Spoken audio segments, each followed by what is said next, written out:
Texto y contexto, una enseñanza seria y profunda de la palabra de Dios, con el pastor César Castañeda. No os conforméis a este siglo, sino transformaos por medio de la renovación de vuestro entendimiento. Texto y contexto presenta Iglesia Cristiana, Palabra y Renovación.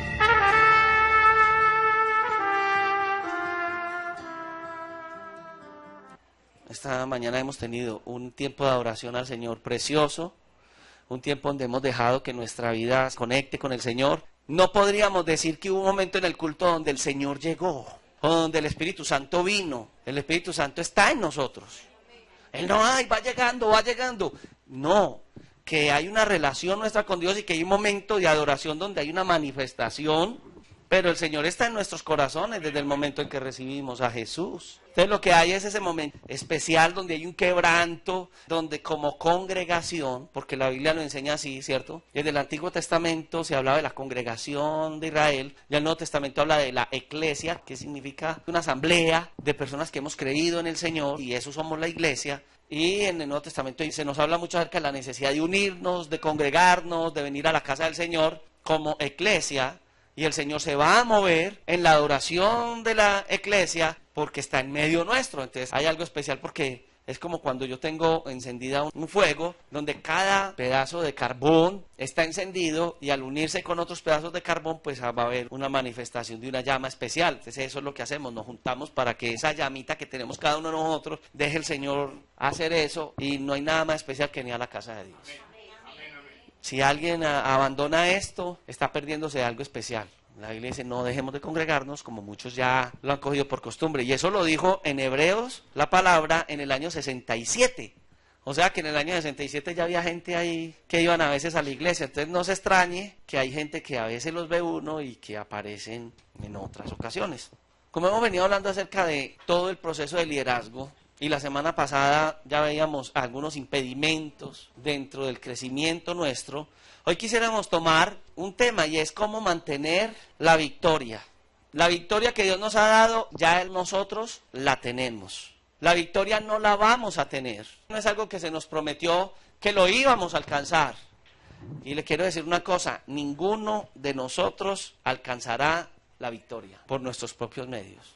Lo que nosotros entenderemos es que la victoria de Cristo va a ser en nosotros una realidad. Por eso, cuando llegamos al Señor, el hecho de que nosotros tengamos algún ejercicio espiritual, que es cuando oramos, cuando clamamos al Señor, cuando venimos a la palabra, es lo que ya el Señor quiere colocar en nuestras vidas. No es que yo a través de lo que yo ore, que lo que yo ayune, de lo que busque el Señor, voy a obtenerlo, porque nada de eso nos va a dar. Lastimosamente algunos piensan eso y han colocado una posición así, entonces ya se vuelven oráculos de Dios, que ellos son los que hablan a través de Dios, que están ungidos. Hermano, quiero orar, vamos a orar. Hermano, no he ayunado, déjeme ayunar una semana y oro por usted. Al otro día murió. No, hermano, la victoria es nuestra, tenemos al Señor, pero dentro del ejercicio de la fe, no lo hago para adquirir, sino que lo hago porque ya Dios me lo dio. Porque soy salvo, entonces busco a Dios, ayuno, se me hace una necesidad. Es parte de mi vida, no para alcanzar, porque eso es lo que la gente piensa. Sería entonces la salvación por gracia. La salvación es un regalo de Dios, Dios lo da. No depende de nosotros. Que la salvación cuando Dios nos la da, pues nosotros tenemos que conservar lo que Dios nos ha dado. Entonces es mantener lo que el Señor ha colocado. Hay algo que no puede ser ajeno a nuestras vidas y es la obra del adversario. Siempre el adversario va a querer colocarle tropiezos a quien sigue al Señor. No en vano vamos a mirar al mismo Señor Jesús como el adversario viene a Él, en lo que se conoce en el Evangelio como la tentación de Jesús, y el adversario que conoce más Biblia que cualquiera de los que está en este lugar, y esa es la estrategia de Él. Cuando alguien conoce la Escritura completo, de una manera muy grande, es factible que esa persona tenga más herramientas que otros. Y nuestro adversario conoce muy bien nuestras armas, conoce muy bien lo que Dios nos ha dado, y él quiere hacerlo. Y fue tan osado que quiso tentar al mismo Jesús. ¿Y cómo lo tentó? Manipulando la Escritura. Escrito está, pero mire que Jesús le dice, sí, escrito está, pero venga. Está escrito, pero mire que la palabra está diciendo lo contrario a lo que usted dice. Usted dice que la Biblia dice esto, pero mire que también dice y que Dios lo dijo por esto. Entonces, el conocer el contexto de la Escritura nos va a dar a nosotros las armas de defensa dentro de esta lucha espiritual que se puede realizar. ¿Cómo reforzar la victoria? ¿Cómo tener una vida disfrutando de lo que ya es nuestro? El ignorar lo que Dios nos ha dado hace que nosotros no disfrutemos hasta dónde nosotros tenemos esos derechos. Note que muchas personas no saben los derechos que ellos tienen como ciudadanos colombianos. Entonces mire que los que conocen las leyes, los que conocen las normas, disfrutan muchas cosas que el Estado puede darles. Los que no conocen las leyes, los que no tienen conocimiento de esto, entonces usted los ve que no disfrutan de esa parte. Quien disfruta del conocimiento puede disfrutar de los privilegios. Hay privilegios que cualquier ciudadano de a pie puede tener aún, por ejemplo en un municipio como Sabaneta. Hay muchas cosas que nosotros podríamos adquirir, cosas sencillas, aún desde lo mínimo. ¿No se ha dado cuenta usted que hay personas que les han mejorado su vivienda? ¿Y por qué le mejoraron la vivienda? Pues porque hay una oficina, llámese como se llame, en cada municipio, donde apoyan el mejoramiento de vivienda. ¿Y quiénes son los que aprovechan esto? Los políticos le regalan una teja a usted de cuenta del municipio. Esa teja no era de él, simplemente él le hizo el contacto para adquirir alguna cosa de la que él puede tener. Pero eso cualquier persona lo podría tener. Bien, ¿alguien sabe para qué sirve la personería municipal? Y de hecho el municipio de Sabaneta tiene una cantidad de muchachos que tienen problemas de droga del municipio y les están pagando tratamiento de resocialización. Eso, problemas familiares, de pareja, consejería. Entonces mire que conocer la norma, los derechos en lo humano hace que algunas personas tengan ese privilegio. Entonces alguien dirá, yo no puedo ayudar a mi hijo, está en la droga, no le puedo colaborar porque no tengo los recursos para pagarle una buena institución de resocialización. Tú no tienes que hacer eso, debes de ir al recurso. Hay una situación en pareja, hay un lugar donde se puede hablar y donde me pueden apoyar en esas situaciones. Bien, eso son muchas cosas de los derechos que los ciudadanos tienen. Voy a la Biblia. Entonces la Biblia va a colocarnos muchas herramientas, pero muchos de nosotros tenemos la Biblia bajo ciertas limitaciones. ¿Cuándo en algunos momentos vamos a la Biblia? Un domingo. Hombre, llevemos la Biblia al templo. ¿Dónde está la Biblia, por favor? Por allá. ¿Dónde está la Biblia? Mi amor, ¿dónde está la Biblia? Es que no la encuentro. Ah, no se acuerda. Ella debe estar encima de la nevera. Allá la encuentra empolvada. 8 días sin ir a la iglesia, 20 días, un mes. Allá está. Entonces, no hay ese ir a lo que nos decía la hermana Liana, que la felicito por eso, de buscar un consejo de Dios en determinado momento, sino que se recurre en la necesidad. ¿Cuándo nos apoyan, por ejemplo, en esas cosas municipales y todo eso? ¿Cuándo? Pues cuando uno va a alguien que tuvo alguna situación similar y dice, ve, yo fui a tal lugar y allá me apoyaron. Y eso casualmente le da. Pero la Biblia no es para nosotros hacer eso. ¿Por qué? Porque cuando no aprovechamos lo que Dios nos ha dado, todo lo que nosotros podemos tener a través de la palabra, siendo que es nuestro, siendo que Dios nos lo ha dado, no lo recibimos porque no entendemos el propósito de Dios a través de la palabra. Por ejemplo, ¿cuántas personas mal alimentadas hay al lado suyo? Todo el que tenga sobrepeso está mal alimentado, porque está comiendo más de lo que posiblemente, ¿o no? Es posible. O algunos también están demasiado bajitos de peso y entonces ya, eso es mala alimentación. ¿Qué tal si espiritualmente Dios nos diera unas gafas hoy para mirar el estado espiritual de todos nosotros? ¿Cómo estaríamos?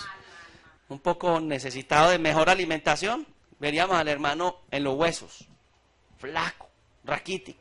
Hablemos de la autoridad que Dios nos da, entonces hablemos de autoridad divina. Hay un momento por allá en Lucas 10, donde el Señor envía a los discípulos a predicar, ¿y qué era lo que hablaban? El evangelio, o la doctrina, o la enseñanza que Él les estaba dando. Y uno se da cuenta de que ellos fueron, y cuando van a hablarle a la gente de esa verdad que desconocían, y vienen de esa misión, están emocionados. Emocionados porque vieron otras cosas. ¿Qué otras cosas vieron? Por ejemplo, endemoniados que habían sido libertados. Ellos hablaban en el nombre del Señor Jesucristo y era algo muy especial. ¿Por qué no me acompaña a Lucas 10? Y voy a tomar un verso de ahí solamente, que sería el verso 20. Y dice, pero no os regocijéis de que los espíritus se os sujeten, sino regocijaos que vuestros nombres estén escritos en el reino de los cielos. nosotros somos muy emocionalistas. ¿Cuándo sentimos que el culto está bueno? Cuando hay manifestaciones extrasensoriales. Estuvo muy bueno porque un momento así como de toque, yo venía triste y sale alegre, puede ser bueno o no. Tenía un dolor o algo y en la oración o el Señor se movió en medio del servicio y fue sanado. Entonces, yo vuelvo. Vea, qué elegancia, qué alegría. Entonces a los 6 meses que ya le estaba oliendo la otra, hay que ir a ese culto porque uno, quién sabe si sale igual. Pero venimos y no entendemos. No es por las señales. No es porque esas cosas sucedan. Qué bueno que sucedan. Y usted nunca va a ver al frente de la puerta de la iglesia que le digamos, necesita una acción sobrenatural de Dios, venga el domingo. El domingo vamos a tener cultos de sanidades, venga por su propia sanidad. Hermano, Dios es soberano. Va a ser libre el que Dios quiera. Ni siquiera nosotros queriendo que la gente se sane, Dios lo hace. La obra es de Dios, no de nosotros. ¿Cierto? Entonces no hay fórmulas mágicas en el evangelio. No hay que yo voy a ir al culto y voy a sentir algo y después nos vemos, Señor. No. Para nosotros tener la victoria permanentemente, entonces necesitamos una relación permanente con el Creador y entender a través de este que es nuestro manual de vida, cómo es que nosotros funcionamos. Todo aparato que le venden a uno trae un manual, hasta el más sencillo. Todo. Un celular, un celular ya es más complicado para algunos, necesitaría el manual. Ese ventilador, ¿quién no sabe manejar un ventilador? Tiene su manual. Hasta para conectar ese ventilador hay un manual, porque hay ciertas normas. Ese instrumento musical, esa guitarra, ¿quién vería? ¿Y para qué una guitarra manual? Porque dice a qué temperatura debería estar. Una guitarra de madera, ¿qué tipo de cuerdas se le pueden colocar? ¿No es esto que hay guitarras que le ponen cuerdas de acero y no tienen un alma de acero por dentro? O sea, una varilla de hierro por dentro. Esas de acero doblan la guitarra porque esa es solamente para cuerdas de nylon. Entonces mire que todo necesita manual. Y nosotros venimos a esta tierra y vivimos como nos parece. Y nos preguntan por la vida. Y la respuesta que damos no es que el autor de la vida, es que el creador nuestro, el que nos hizo, trazó estas normas para que nosotros en la vida tengamos salud física, espiritual. No, sino que nosotros decimos, a mí me parece, y ese a mí me parece es muy complicado, porque las cosas no se pueden hacer como tanteando, no van a funcionar, van a tener un mal uso, puede que funcione de una u otra manera, pero hay un daño. Nosotros caminamos en la vida y algunos de nosotros andamos como locos. Un ejemplo, una pareja. ¿Usted cree que su esposa o su esposo, cuando ustedes formalizaron la relación, la quería o lo quería? ¿Sí o no? Ay, ¿entonces esposo allá qué? ¿Usted cree que su esposo cuando se casó con usted la quería? Nos amamos. Ah, bueno, todavía. Muy bien, bien. Pero todos no dijeron amén. Levante la mano los casados. Uy, ese amén debió haber sido... Bueno, no digo nada. Pero ¿por qué a veces pareciese que no nos amáramos, sino que nos odiáramos? Sencillo, porque estamos funcionando mal. Porque dentro del principio que Dios ha colocado, algo está faltando. Llámese comunicación, llámese relación en otras áreas. Hay algo que no está funcionando bien. Y el desconocer los principios de vida. Y déjeme decirle, la Biblia aún habla de los principios de relación, de convivencia, espirituales. Porque una persona solamente, si ustedes dos son creyentes y uno de los dos en su vida espiritual no funciona en lo espiritual, la relación se deteriora. El hecho de bajar su vida de oración, el hecho de perder esa relación con el Señor. Entonces, ¿yo para qué voy a una iglesia si yo no siento nada? Y a lo mejor la otra o el otro le dice, ¿para qué vas a la iglesia, mentiroso, mentirosa? Levantas las manos y que gloria, gloria, y venís aquí y me pones un ojo colombino. No deberías de ir a la iglesia. Esas son las cosas que se presentan y que van deteriorando y que van afectando el buen funcionamiento, porque estamos hablando de la autoridad divina, pero estamos hablando de la autoridad divina a través de la palabra en nosotros. Entonces, ¿hasta dónde la autoridad de Dios controla nuestra vida? ¿Cómo nos comportamos nosotros con la pareja, volviendo al tema de lo de la pareja, delante de terceras personas? Así estén funcionando mal la relación. Llegó el patrón. Que el patrón quiere conocernos y estar con nosotros en una cena. Por mal que estén, él le dice a ella, mi amor, ¿O no? Porque si ven que camina mal su hogar, posiblemente tenga algunas dificultades. Pero es una apariencia. Es más, aún en la iglesia. Pues si a usted le toca aquí en la iglesia tener una responsabilidad, la responsabilidad de dirigir, la responsabilidad de participar en lo espiritual, ¿usted cree que esa persona en la iglesia, cuando estamos orando, va a manifestar que está orando o no? ¿Va a levantar las manos o va a orar?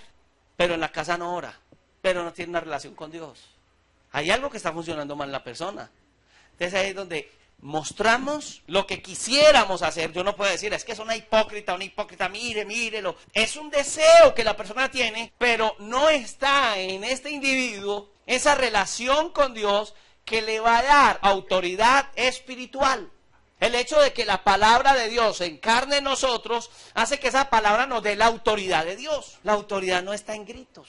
La autoridad no está en infinidad de cosas que nosotros los seres humanos manejamos. La autoridad está en que la palabra está encarnada. Cuando está encarnada en nosotros, cuando hablamos porque alguien nos ha delegado una autoridad sobre la que nosotros, al hablar, Dios obra. Para nosotros los papás es muy fácil criar los hijos hasta cierta edad. Porque los hijos hasta cierta edad caminan cuando uno saca a Juan Moreno, el que quita lo malo y deja lo bueno. O sea, la correa. Entonces, los pelados le marchan a uno. No lo vas a hacer, no. Ay, ya. Pero espere que el muchachito tenga 11 o 12 años. Que usted le diga, ¿qué hubo? Y él le dice, baje la voz, viejo, usted ya está viejo. O los hijos le dicen, es que yo ya soy más fuerte que usted. Es calladito. Porque es lo que transmitimos de una autoridad no espiritual. Es una autoridad humana y es forzada o reforzada. No, hermano. La autoridad que Dios da es una autoridad diferente. Es una autoridad que Él ha colocado en nosotros. Nosotros somos parte del reino de Dios. La primera autoridad que Dios nos ha dado, en el caso del hogar, siendo la familia el núcleo de la sociedad, en un hogar, por ejemplo, están los padres. Los padres tienen autoridad sobre los hijos. ¿En qué medida tú como padre tienes autoridad sobre tus hijos? En la medida que te los ganas. Hace unos años salió una propaganda donde él tenía un tabaco en la boca y decía, mijo, no vaya a fumar, el cigarrillo es dañino para la salud. ¿Qué va a hacer el hijo si mi papá fuma? O sea, ya perdió la autoridad. Entonces, la autoridad hacia los hijos se tiene, en el caso nuestro, como esposos, como hombres. ¿Cuándo yo tengo autoridad en mi casa? Cuando la sé delegar. Porque si yo soy la autoridad de la casa, entre comillas, y mis hijos están todo el día con mi esposa, ¿quién es el que tiene la autoridad sobre mis hijos? La esposa delegada por mí. Entonces los dos tenemos que ponernos de acuerdo bajo un principio fundamental. Gracias a Dios tenemos los principios de la palabra. Entonces como pareja hablamos todo lo que nos acontece, vamos a la escritura, pedimos que Dios sea el que nos guíe frente a situaciones que vivimos y tenemos principios que los dos vamos a manejar. Es cuando yo no estoy en casa, si ella es una mujer de autoridad, camina de acuerdo a la autoridad que yo le he delegado, que no es la mía, sino que los dos hemos encontrado en la palabra. Cuando yo llego encuentro que la cosa está funcionando.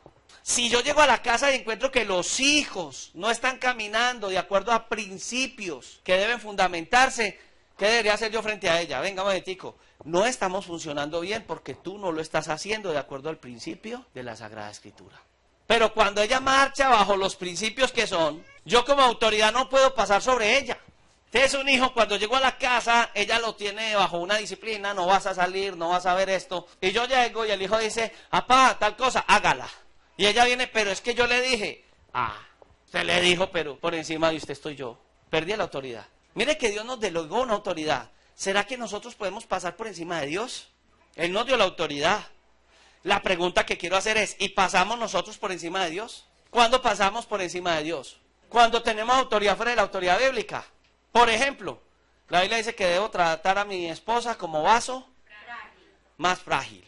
Y la pregunta es, ¿y cuando yo no lo hago así? No, es que yo estoy apretándole los tornillos a esta mujer para que vea quién es el que se perdió la autoridad. Entonces mire que no solamente, sino hay un principio divino. No viole los principios divinos y todo le va a funcionar como un relojito. Viole el principio divino y se le va a venir el infierno encima, hermano.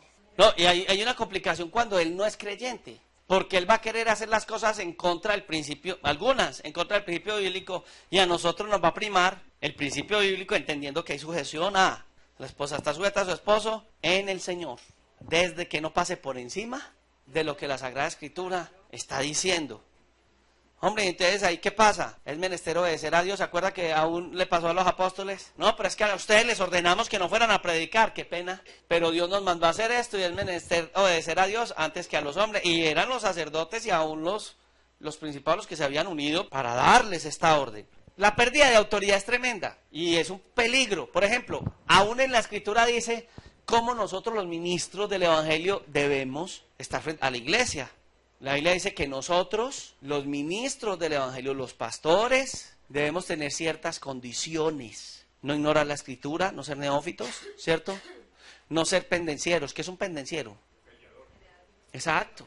Y empiezan a dar unas características, el gobierno en el hogar, las cosas. Y entonces cuando no se tienen esas cosas en la vida, no hay autoridad para estar al frente de un rebaño. Tendría que uno replantear, recapacitar, porque hay una falla espiritual y la carga va a ser tan grande que esa persona va a ser destruida. Yo les he dicho a ustedes, para mí es una carga muy grande cuando monto estos muchachos acá, porque casi todos son jóvenes. ¿Por qué? Porque si no están las dos juntas, la vida espiritual con lo otro, llega un momento donde la carga es tan grande que se van a desplomar, porque tiene que haber un balance en la vida espiritual. Si no está ese balance, ¿se acuerdan de los 7 hijos de Exeba? Que menciona por allá, creo que es Hechos 19. Muy bien. ¿Qué recuerdan de los 7 hijos de Exeba? Así por encimita. ¿Quiénes eran? Consagrados espiritualmente, eran consagrados a Dios. ¿No? ¿Quién? Momentico, pero ¿por qué él se les dio por expulsar demonios a ellos? Ah, veían a los apóstoles. ¿Y qué hacían los apóstoles? Es que es muy fácil uno. Venga, yo, en el nombre de Jesús. Ah, es muy fácil. Entonces, en el nombre de Jesús sanemos la gente. Entonces, estos hijos de Seba aparecen en escena y ven que los apóstoles, que eran los apóstoles, estaban haciéndolo. Hombre, y qué bueno, entonces vámonos nosotros, en el nombre de Jesús, el que predica Pablo, a reprender, a presentar esta situación.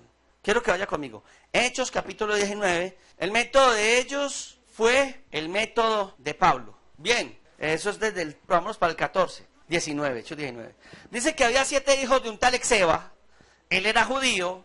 Él era jefe de los sacerdotes que hacían, mire lo que era, no era cualquiera, eran hijos de un sacerdote. Y dice que estos hijos de Seba empezaron a hacer esto.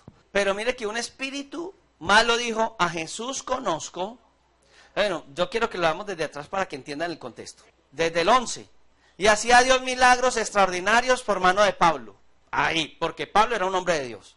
El 12, de tal manera que aún se llevaban los enfermos los paños o delantales de su cuerpo y las enfermedades se iban de ellos y los espíritus malos salían. Pero algunos de los judíos, exorcistas ambulantes, intentaron invocar el nombre del Señor Jesús sobre los que tenían espíritus malos, diciendo, os conjuramos por Jesús, el que predica Pablo.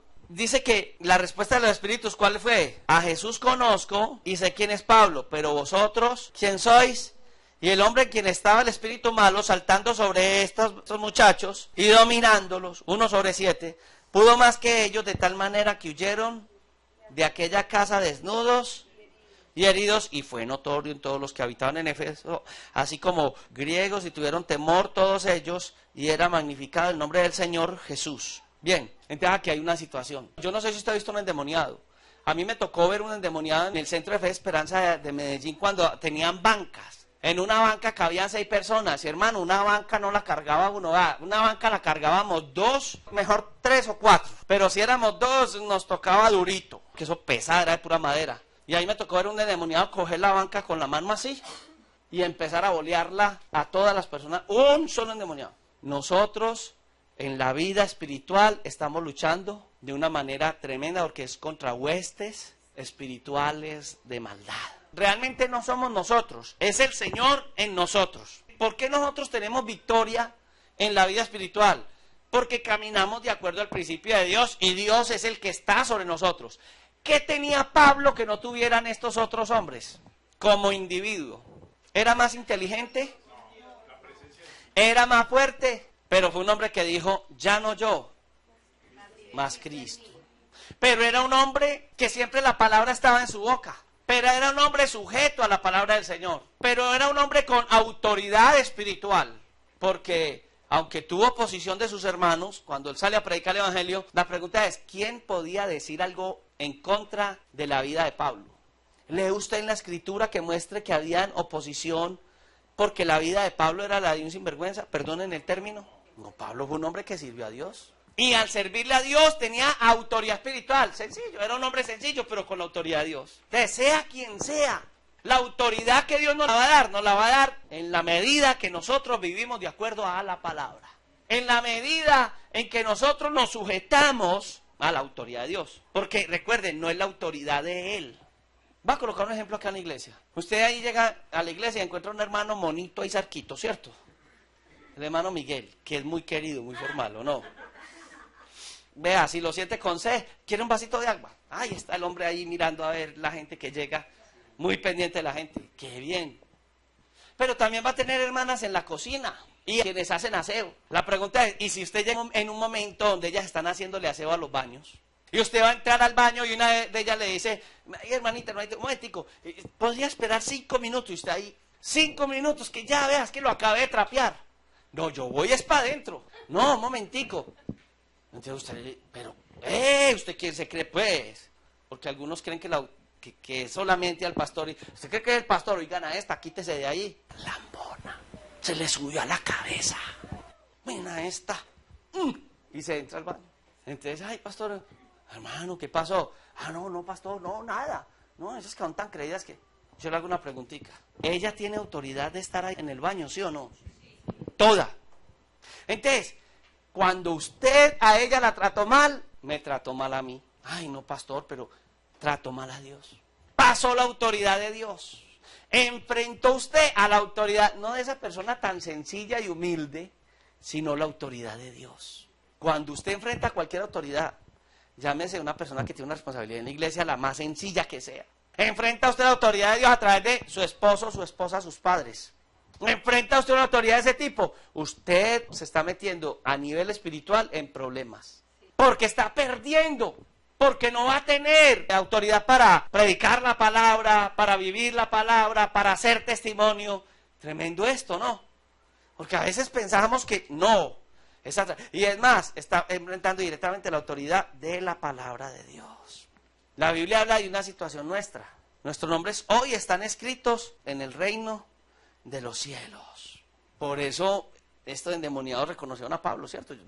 A Jesús conocemos y a Pablo. ¿Por qué? Porque era gente de Dios. Porque era gente espiritual. Entonces, nosotros, en el diario vivir, no podemos vivir de las bendiciones que otros reciben en la iglesia.